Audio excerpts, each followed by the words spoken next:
Hi, I'm Steve Smith. We are in Dallas, Texas. I live in Oak Cliff. This is my home, my garden, my homestead. I grow food on my property instead of grass. Call it a homestead. I focus real heavily on just trying to maximize space and making sure I can integrate things like herbs and vegetables and fruit into my landscape so that if I'm going to pay for water, I might get some food out of it. If I am considering making salsa, I'll grow a salsa garden. If I want to make tomato sauce, I'll grow a pasta garden. If I want tea, I'll grow tea leaves or things for herbal teas.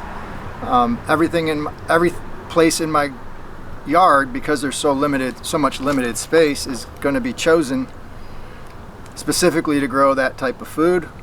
Or if I'm thinking more long-term, fruits, nuts, permanent perennials like asparagus and things like that, I have to think very carefully about where the sun is and where it isn't, the soil type, how I should amend it, if it needs to be well drained, or if it needs healthy compost or poor soil for like grapes and such. So everything has a reason, and every time I select something, I have to think through that reason. I do this here on my home because it's important to me to feed my family healthy produce.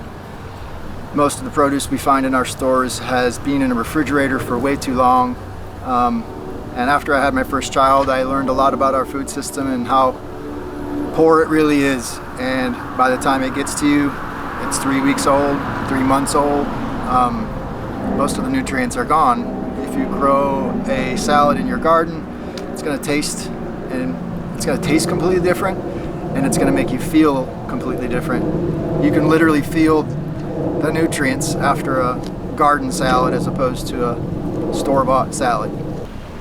That flavor profile is the easiest way to describe how produce from your garden gets into your body with more nutrients, and I just wanted my kids to have that. Some of the benefits of growing your own food, of course, there's the health aspect. There's also a physical health aspect. There's also a mental health aspect of getting out in the sun, just spending an hour in the garden every day, tending to your plants, blocking out the rest of the world. It's good for the soul. The food's good for you, but the time outside with nature, grounding yourself to the earth, is good for everything else.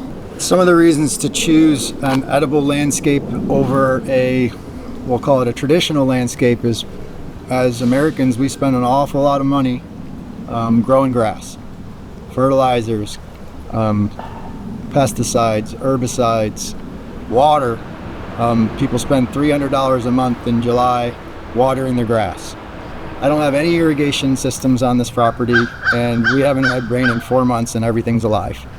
And it's because of the selection of where I place my grass if I want it, where I place my trees, where I place my vegetables. I don't throw away a single bag of leaves. The stuff that I'm taking care of on my own property goes right back into my compost. I've got probably 15 trees on the property. People are like, well, how do you deal with all those leaves? The earth takes care of them. You don't have to put them in a bag and set them on the curb. You just mow them over with a lawnmower and put them in a pile in the back, and Mother Nature takes care of it. Conserving the resources on the property, actually, I don't have to buy fertilizer because the leaves provide it. I don't have to water as much as most people because my soil is so healthy. All those choices are ways for me to save money on water bills, on grocery bills. I find it to be gratifying and rewarding and therapeutic and fun. It gives me purpose. I want to get outside and hang out in the sun and put my hands in the dirt, and when I'm done after 20 or 30 minutes, I just feel better. When designing an urban landscape or an edible landscape for just your standard lot, we'll call it, I would start my entire design around where the sun is coming from, how much sun I'm going to get there. There are things you can do in the shade, but they're just a little bit more limited. So you might think about a full shaded area differently than you would in a partial shaded area and a full sun area. And as you design your space, you put in your infrastructure. So then you go from sunny and shaded locations to soil improvements. So the biggest part of your infrastructure is your soil.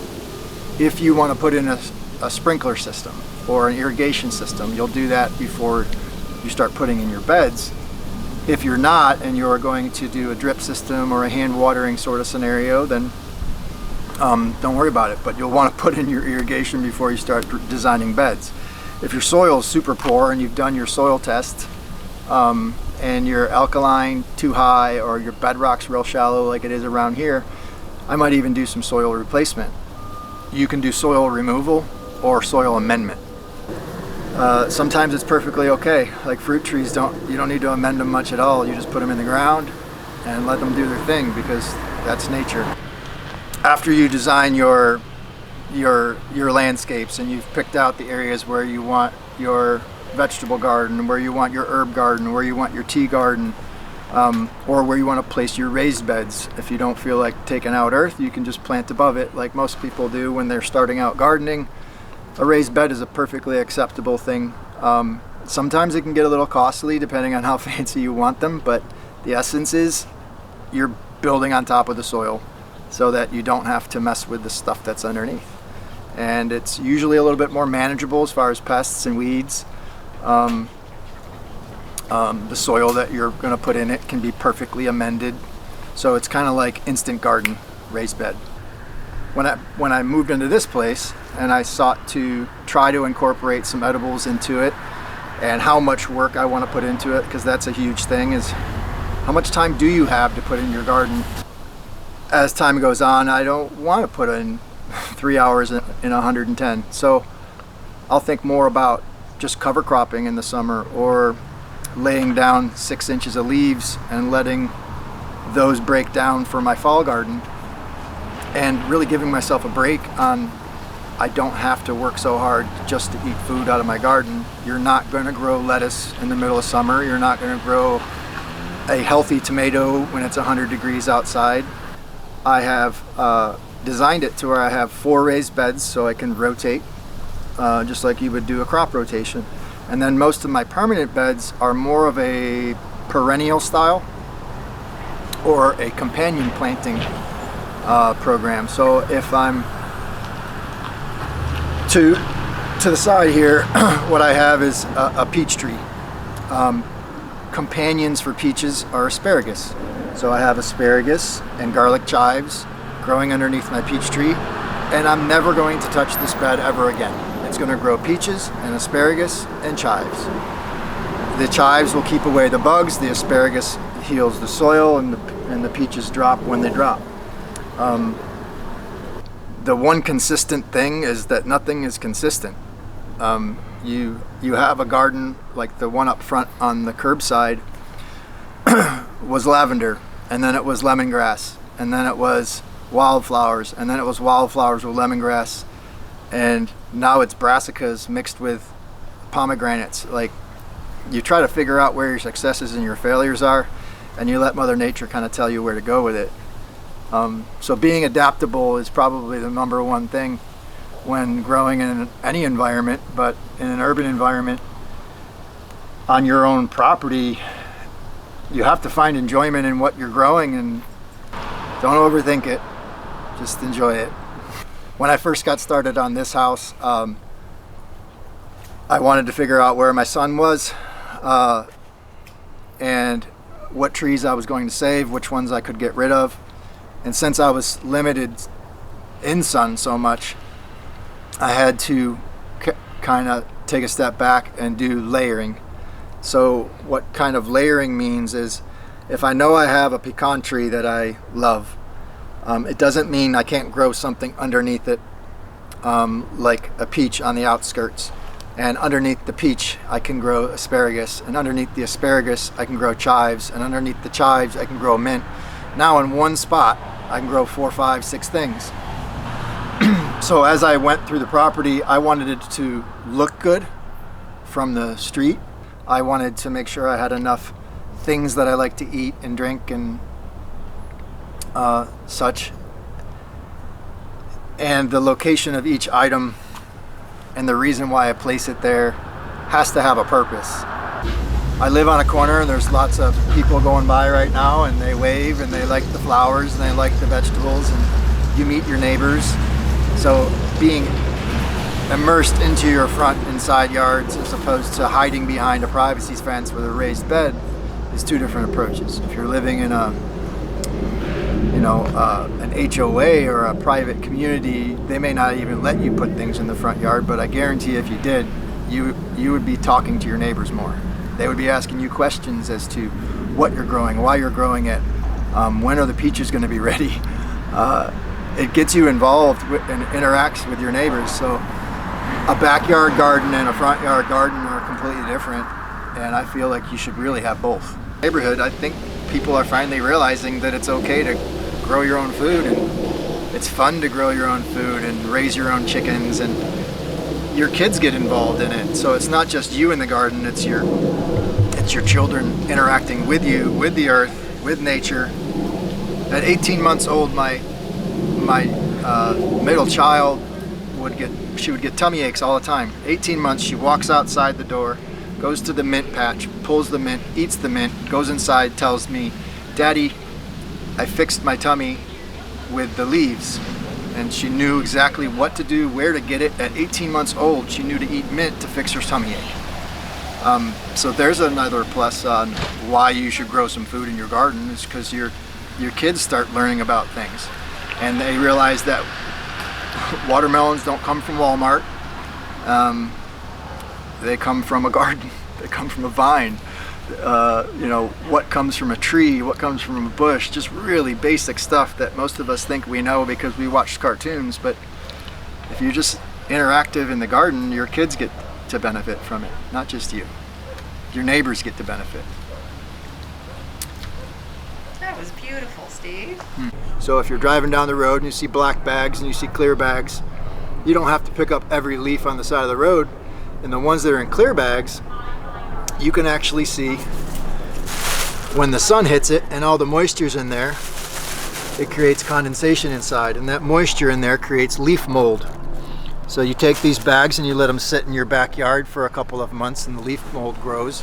When you take it out and add it to your compost or in your garden, and you've got the mycorrhizal fungi that you can improve your soil with. I see oak leaves, I see pecan.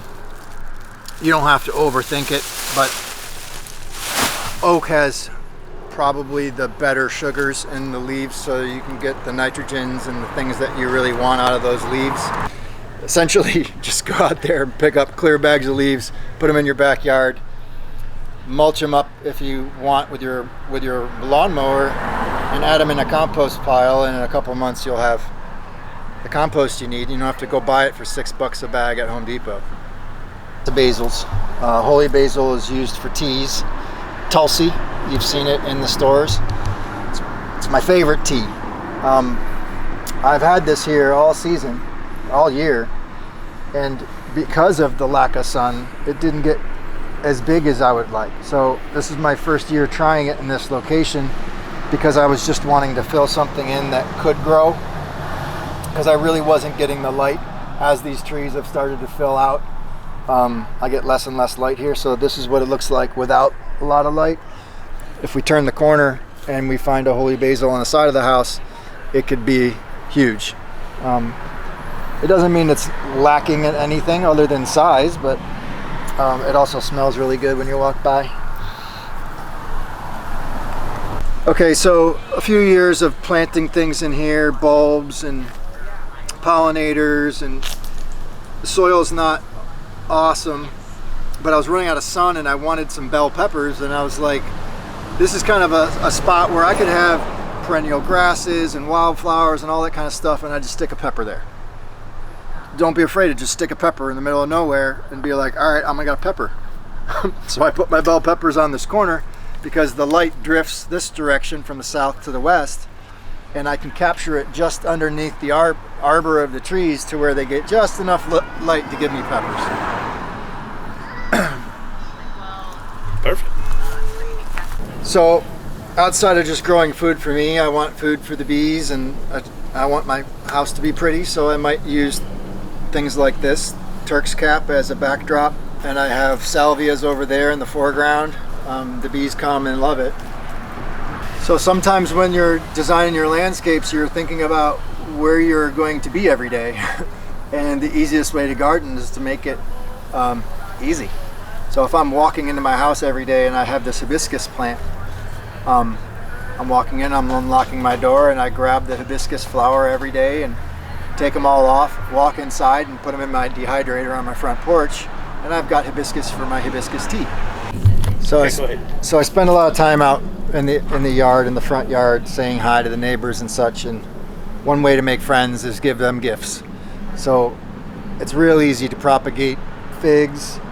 Well, it's just easy to propagate lots of things, but if I'm out here and I just want to pop off a stem of this and stick it in a pot, let it set for a couple of weeks, and then I have a neighbor walking by and I'm like, oh, would you like a fig? Here you are. Go by. Okay. We can go by in a minute and I'll show you how to take a fig stem off, stick it in a pot, but it's literally that simple. You take about 12 inches, 9 inches of green stem off of a fig tree, jam it in some soil, keep it wet, and you'll have a fig start very shortly. Super easy. And you can do that with just about any of these. This is a henna plant. It's used for the paintable tattoos. And these leaves are dried and ground into a paste and it turns into a paint, and you paint temporary tattoos on people. So this here's the corner everyone's walking by. It also is a spot where the sun drifts across the southwest, so I get a nice bit of sun in the afternoon. It's not so hot in the peak of summer because I have the canopy. Here on the corner I'm currently growing lemongrass and pomegranate as my permanent crops, and then intermixed here I have broccoli, Brussels sprouts, and collard greens for the winter. So here on the corner I stuck a grapevine just because I wanted something to grow up the pole. Grapes do not like healthy soil, so this is about the crappiest soil there is on my property because there's a telephone pole there. And if I can get some grapes out of it, it's a bonus. Off to the left here is kind of my tea garden. This is one of my favorite teas. Mexican mint marigold, basically Mexican tarragon. It's like black licorice. It also produces a really cool, pretty yellow flower, and I get the best of both worlds. So on the side of the house here is where I had to terrace the landscapes because I had such a steep drop. I removed the driveway in the back and recycled the concrete to terrace out the landscapes and allow water to flow correctly, and I placed raised beds down through here. Each one of these will have a specific intention. Right now, currently, this is one ghost pepper plant. The whole thing. It just takes off as soon as it hits 85. So over here on the side of the house, I have rain barrels placed at the edge. These are just rain barrels I found on the side of the road, honestly. Why someone threw them away, I don't know, but I use my rainwater because rainwater doesn't have chlorine and it doesn't have any of the other contaminants in it. So most of the time, pretty much everything but July and August, I'll be using rainwater to water these 4 raised beds. The rest of the garden just gets regular water. Right here is a citrus that I have to bring inside. This is a lemon tree. So this will go in the winter time. The lemons haven't popped yet, but this will come in a couple months when we get the frost. And over here is the I've got mustard greens and curly lettuce and butter crunch. And this is a New Zealand spinach that I found is super hardy for Texas. I had left this in since spring and did not water it through the drought, and it lived. So anything that survives like that is something that I'll incorporate into my garden almost every year. Currently, this is almost acting like a perennial. In the back here, I have a blackberry from a friend's farm in North Carolina. Super huge, plump blackberries, but they get burnt in the summer. As you can see on the ends here, that summer heat's just a little too much, so I'm going to need to provide a little bit more of a shade cover here for next year. But the berries are beautiful. Ones with the gardens. Yep. Do you want me to mention pest control on this one? Okay. So for the purpose of this video, I wanted to go out and get some starts so I could have something pretty to talk about. And I had seeded my spinach here on the right, and then I went and bought spinach starts from Home Depot. And I've encountered some problems, and it seems to be the case. Every time I buy starts, my seeds catch up faster. I bet you come back in a month and these are going to be fine and these are going to be toast. Over here, it's a romaine that I bought. Looks like the hoppers got them. I don't know why, but they're just destroyed. Now, my plan is not to throw these away because they're still viable plant in the center here. And if I want to trick whoever ate these, I let them finish their job, and then I'll come back, trim off these edges, and then provide some protection with maybe a plastic water bottle or a tube of toilet paper, cardboard, and put it around there, let it start growing up, and then give it some protection. Usually once they finish something like this up, they end up going somewhere else. Pest control is a thing, but I found that the urban diversity of plants, pests aren't as bad in an urban environment as they are in a rural environment, especially grasshoppers. There is just like everybody's got something else growing here. You got oak trees and pecan trees and peach trees and Chinese pistachio and fig trees and all sorts of plants and animals and grasses and flowers and pollinators. Like an urban environment is way more diverse than a monocrop out in a rural environment. So you're always going to have more pests problems in a monocrop. So if you're in a rural setting, it's just a completely different ball game for pest control. And in an urban environment, it's more about just tricking them. So bait and switch. So if I put this out and I let them eat this completely, and next to it I have something where I'm seeding it. I'm letting them eat this, go through their life cycle. While my seeds are growing, I let them eat this, then they go away, and then I pull these out and burn it. And then I can just keep doing that, and you just bait and switch, bait and switch. So I kind of like to have herbs all year in my cooking endeavors in the kitchen, and I'll have herbs placed throughout the yard that I can bundle and dry and can or give away for as presents, or make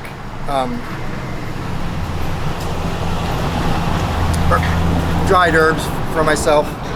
But if I want fresh herbs, it's always nice to have fresh herbs. So I put them in these containers, and then I can drag these inside on my porch in the wintertime, bring it right back out in the spring, and have a head start on the game, and then keep doing that. So this pot will have like a year's worth of herbs in it, and when I put it outside, it's like putting out a plant that's 5 times the size of the one you buy at the grocery store. If I want to give somebody an oregano, I can just pop off a stem about 8-9 inches long, remove all the leaves except for like the last, I don't know, 6, 4, however many, something like that. Make sure this gets into a soil keep that soil wet, and this will root, and you'll have a whole nother oregano plant from this one little stem. Since the beginning, I spent $900 on garlic, planted a whole half acre, and over the years saved the best garlic. So there's, you can't see them because they're not sprouting yet, but there's staggered planting. There's 3 rows here and 3 rows there, all the way to the back. And these apples supposedly don't need as many cold hour or chill hours. So we'll see. Apples are a little touchy here in Texas. So I put them back here, kind of half shade, half sun. It's always a challenge when you're doing things like apples, on whether or not they're going to get blight or not. But I thought I'd give it a shot. Plus, I just thought it would be cool to make an espalier fence instead of buying a fence.